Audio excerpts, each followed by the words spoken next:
Okay, the second thing is your cervical fluid. Cervical fluid is the fluid that you can see in your underwear, or you can feel it. You know, if you put your hands in your vagina, make sure your hands are washed clean of unscented soap, and that your hands are completely washed and clean. And then you can place a finger into your vagina, and you can feel and see the fluid. Or if you have a lot of cervical fluid, then you might be able to actually see it in your underwear. There are a couple different descriptions with this cervical fluid, and I thought it was so interesting because I was kind of like, I never really noticed any of this stuff, for one, I'll tell you that. And then two, like all the terminology that I learned, it was like I was baking a cake or something, like different ingredients. And let me explain. So if your cervical fluid is dry, or your vagina is dry, that is an indicator that you are not fertile at that time. If it's sticky, that could also mean that you're not fertile. However, if it's creamy, then that means that you're possibly fertile. If it is watery, that indicates potential fertility. And if it's an egg white consistency, then that indicates that you are very fertile. You see what I mean about this, like, ingredients, baking a cake recipe deal? Anyways, I'll say this. It took me a little bit of time to actually figure out and delineate the difference in texture of my cervical fluid. If you have not been paying attention to it, then it may take you a little while too, which is why this entire process of preconception is really a time for you to get to know your body. Because if these aren't things that you're aware of before, it can kind of be like, what's going on? I don't know what I'm looking for. So you want to make sure that you just record it, and then you'll kind of get to know rhythm of your body and know a little bit of the distinction between one type of fluid versus another. All right. And I wanted to tell you guys this quick story because I wasn't paying that close of attention before about my fluids. When I became aware of what to look for, oh my gosh, there was one day where I was like so excited. I never thought I'd be so excited to see a specific type of fluid. But it was such a strong indicator, and it was like a lot, that I was just like, oh my gosh, I think I'm fertile. I think I'm ovulating or whatever. Anyways, it was really exciting. And so you'll find yourself getting excited about certain things that you would have never thought you were excited about. And then you start realizing, like, oh, at least I did, like, oh, that's what that was. And oh, we should have been having sex around that time. Like, you know, I didn't even think about it. So that is your cervical fluid. The third way that you can begin to track ovulation is by your cervix. So I had no idea that I can actually feel it if I place my clean fingers and insert them into my vagina. So that may be a little uncomfortable for some of you. It may be even like you never thought to do it. I don't know. But if you do, you can actually feel your cervix. It's kind of like a round ball, sort of squishy, maybe hard, has a small circular opening.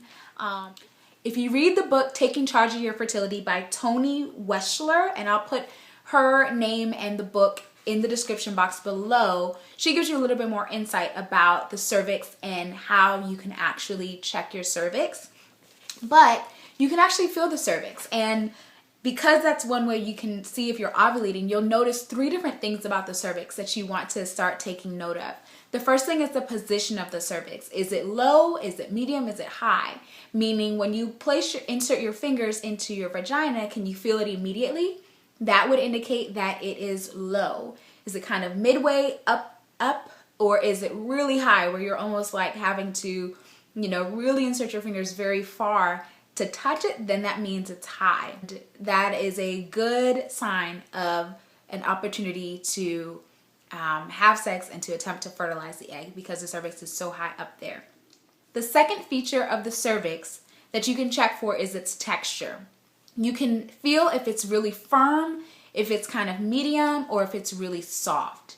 And then the third one is the opening. That small opening, you can feel if it is closed, if it's slightly open, or if it is very open. And as you begin to do this regularly, you'll notice the change. So between the basal temperature taking, the cervical fluid, and the cervix itself, then you're gonna do that every single day, okay? The fourth thing you can do to take note of potential ovulation is by noticing some very slight and dull twinges that you may have on one particular side. I was actually able to notice this about myself. I felt like every month, I typically felt like a dull kind of like pinching, sort of odd sensation, but it was the same sensation every month, kind of around the same time.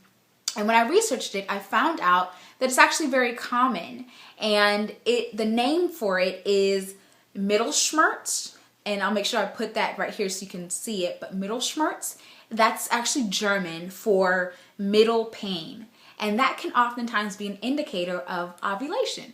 So if you have that level of sensitivity and you kind of feel something like a dull pain on one side consistently, that may be an indicator that you're actually ovulating. So that was kind of exciting when I was able to sort of get that sense of what was happening.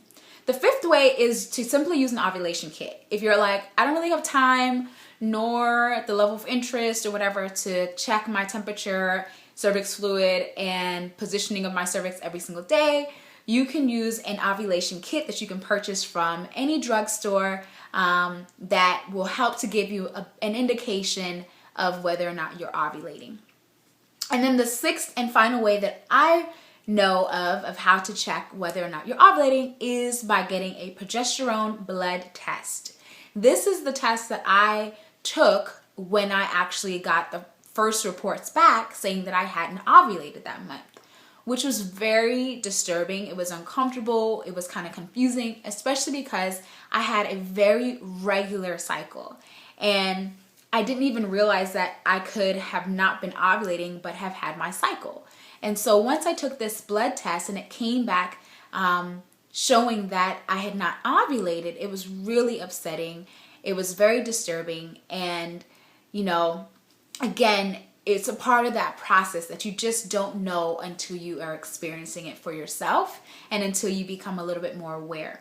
So with that being said, now that you know about preconception and some things that you can do to prepare to conceive, knowing that it all starts in the invisible and it requires faith, and it also requires you to do some very practical things, really I encourage you to take this time to start recording, to start paying attention, become aware, and get busy. So in the next video, you'll learn a little bit more about the next steps after you've recorded and after you've gotten a good rhythm, an indicator of potential ovulating. How do you know when to have sex? How often do you do it? And really, how do you deal with some of the stressors that can come along with that part of the process? So I hope this video was encouraging, inspiring, and educational for you. Please be sure to comment below and subscribe and like this video if you liked it. I'm so excited to be doing these, and I can't wait to hear your comments, and I can't wait to share so much more with you. Have a great day, and you can always email me at candace@c2artistry.com if you have additional thoughts or questions. I'd love to engage with you. Thank you guys so much. Have a great day. Bye-bye.